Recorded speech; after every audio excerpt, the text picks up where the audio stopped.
اب چونکہ یہ 7 لطائف ہیں تو ہمارے مشائخ نے کہا کہ اللہ رب العزت تک پہنچنے کا راستہ 7 قدم ہے. اللہ تعالیٰ تک پہنچنے کا راستہ کتنے قدم ہے؟ چونکہ 7 لطائف ہیں تو ہر لطیفہ اگر 1 قدم ہوا تو کتنے قدم ہوئے؟ 7 قدم ہوئے. اب یہ 7 قدم یہ پہنچنے کے ہیں. پھر اگلی جو ہے سیر وہ ذات، اسماء، صفات، شیونات ان میں ہوتی ہے. یہ اس سے پہلے کے اسباق ہیں. تو 7 قدم ہیں. اچھا، اس 7 قدم پر حضرت امام ربانی مجدد لسانی رحمۃ اللہ علیہ نے بہت ہی خوبصورت بات لکھی ہے.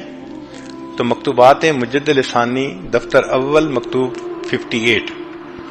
میرے مخدوم، یہ راستہ جس کے طے کرنے کے ہم درپے ہیں، انسان کے 7 لطیفوں کی تعداد کے مطابق کل 7 قدم ہے، جن میں سے 2 قدم عالم خلق میں ہیں اور باقی 5 عالم امر میں ہیں. ان 7 قدموں میں سے ہر ایک قدم میں 10,000 پردے پھاڑنے پڑتے ہیں. ہر لطیفے کا سبق جو کیا جاتا ہے تو 10,000 پردے پھٹتے ہیں اور قرب ملتا ہے. یوں سمجھیں کہ دلہن کے اوپر 70,000 پردے پڑے ہوئے تھے. چہرہ دیکھنا ہے کسی نے تو بھائی ایک ایک کر کے پردہ ہٹانا پڑے گا، تو 70,000 پردے ہٹانے پڑیں گے.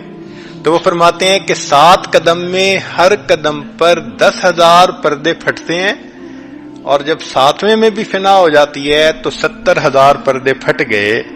اور پھر وہ فرماتے ہیں کہ خواہ وہ پردے نورانی ہوں یا ظلمانی. حدیث مبارکہ ہے ان للہ 70,000 حجاب من نور و ظلمہ. اب دیکھو ہمارے مشائخ نے حدیث سے اس کی سند پیش کی نا.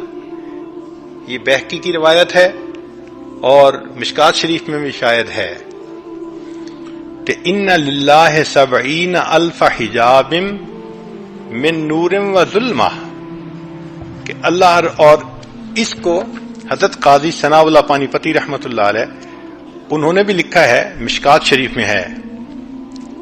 حدیث قدسی حضرت جبریل علیہ السلام کے قول سے مشکات شریف میں مروی ہے. علامہ ابن حجر مکی نے کہا کہ یہ حدیث صحیح ہے، اور امام سیوطی نے اس کو ایک طویل حدیث میں بیان کیا ہے.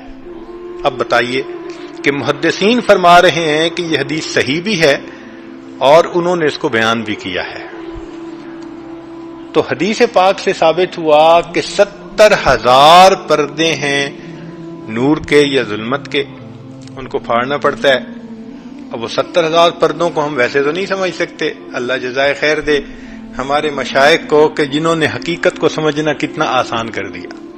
وہ فرماتے ہیں کہ بھئی ایک لطیفہ کرو گے تو 10,000 پردے پھٹیں گے، 7 لطائف پر فنا نصیب ہو جائے گی تو یہ سارے پردے ہٹ جائیں گے، تجلی ذات نصیب ہونا شروع ہو جائے.